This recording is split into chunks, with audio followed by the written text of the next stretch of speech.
Hi, folks. Welcome back to the Steve Malzberg Show. And joining us right now is our friend, economist Peter Morici. Hello, Peter. How are you? Good, good. Good to talk to you again.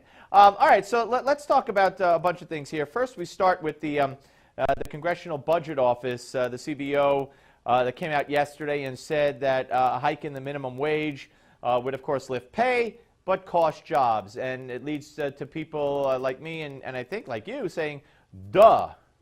Well, yeah, the sun is rising. What's happened over there? Of course it's going to kill jobs. You see, in the past, when we've raised the minimum wage, it's merely been to catch up with inflation. For example, this time we might go from 7.25 to 8 or 8.25 to catch it up to where it would have been in 2009. But the president's talking about a 40% increase. I mean, going to McDonald's is going to be like going to the automat. They won't be able to afford to have people out there for you, or they'll be closing McDonald's. Yeah, let me tell you how the administration responded.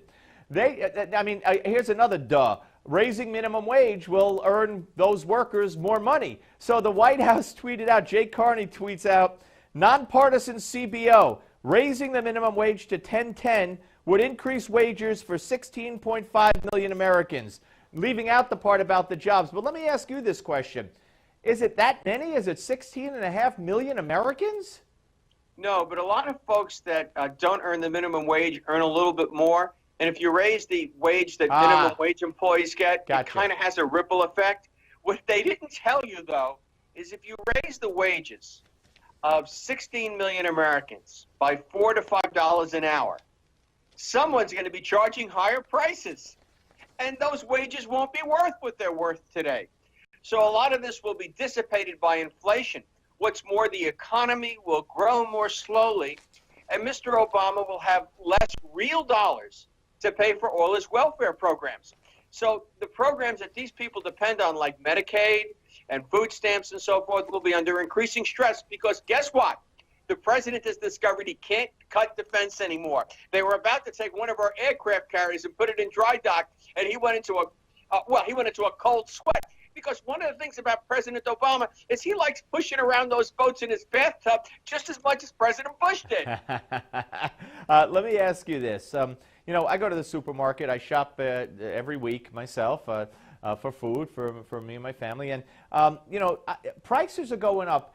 Prices are going up. The government tells us food inflation is minuscule. But do they take into account that the size of packages are also going down? In other words, you buy what used to be a 64-ounce container of orange juice. It's more expensive a little, but it's now 59.5 ounces. Same with cookies and same with everything. They're packaged smaller and they're at a higher price. Isn't there a real food inflation in this country that the government is not admitting to?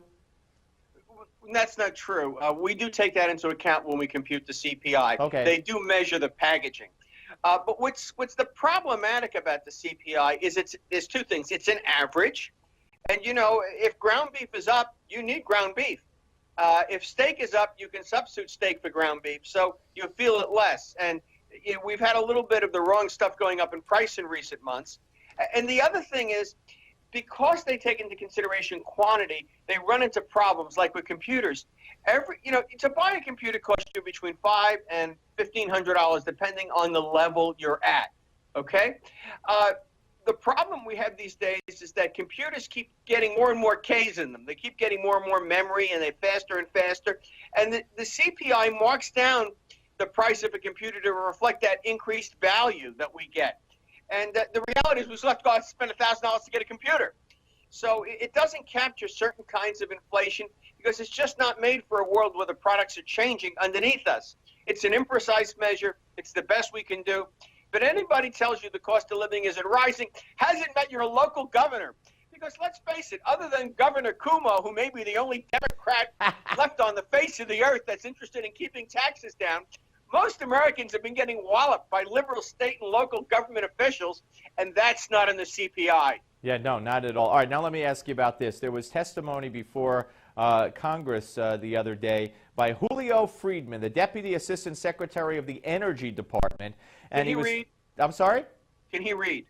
Well, he could raise prices. The Energy Department has done so many squirrely things, I'm starting to wonder about that place. Well, here's the deal. He's talking about capturing carbon from coal-burning power plants and how it would increase the cost of electricity at those facilities by as much as 80%. Now, I take you back to Barack Obama. This is cut 26, when he was running for president. Give a listen to what he said at the time. The problem is, can you get the American people to say this is really important and force their representatives to do the right thing?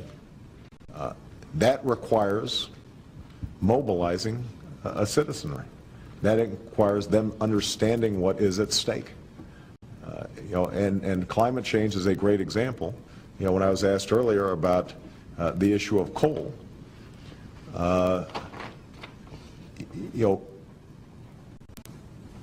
under my plan of a cap and trade system, electricity rates would necessarily skyrocket, even regardless of what I say about whether coal is good or bad. So he warned us back then, and this has gotten zilcho media attention, but let's talk about the real implications. What would this, I mean, it's pretty obvious. If wholesale electricity costs go up by 80%, people are big time screwed. Well, yeah, think about your car. Suppose you had to catch the exhaust that was coming out of your car in a balloon and bury it in a hole beneath your basement. How long would you be able to afford to drive that car? The answer is not very long. But the president is on such a fool's journey when it comes to carbon dioxide. Let's just suspend the whole debate as to whether that causes global warming. Let's just say it does, okay? No matter what we do, it has very little consequence because China adds about 1 United States in terms of pollution every 4 or 5 years. It adds 1 Japan every 2 years. As a consequence, until we do something about China, and the global warming people have now admitted that it was a mistake to let those guys get special treatment, what we do really doesn't matter. Cutting U.S. emissions by 20%, heck, that's 1 year over in China. Now, there are things we could do. Get tough with China on trade, because every time a manufacturing job leaves Indiana, Ohio, Michigan, someplace like that, glass production leaves Toledo and goes to China, global emissions go up because over there they burn coal to make the gas. Yeah, and China's not alone. Listen to cut 27. Listen to what Pat Robertson said about the whole climate change situation as it's happening now in this freezing cold winter. Listen to this. Can you believe what could be the world's most fearsome, destructive weapon? Obama's third term? Not really. That's what Secretary of State John Kerry is saying about global warming. It's been so hot this winter. I don't know where Kerry has been spending his time, but maybe he's so wealthy they have a special house that's all has tropical plants in it, so he feels like he's in the tropics. But the rest of us, it's been cold as the dickens. It's idiocy, and they're laughing at people who go outside and they're freezing. It's the coldest winter, it's the third coldest in the history of America. You gotta love it. It is hard to believe we're having global warming when we're having the kind of winter we're having in Washington, D.C. I moved here from the University of Maine, and part of my deal was better weather. And so now I'm going to sue my dean for breach of contract. But the climate is changing, and things are getting warmer. You can see it in the melting of the Andes, the melting of the ice caps. Also, we have been getting hotter summers, in the east. But I think it's reasonable to say that there's climate change and that emissions have something to do with that. But a policy that puts all the burden on Americans is worse than unfair. It's stupid. Because if we don't do something about China and India first, it doesn't matter. Right, Indonesia as well. I got you. You're absolutely right about Indonesia as well. Except what we do is we impoverish ourselves, prop them up and make them more powerful globally, and create a world where the Chinese make the rules.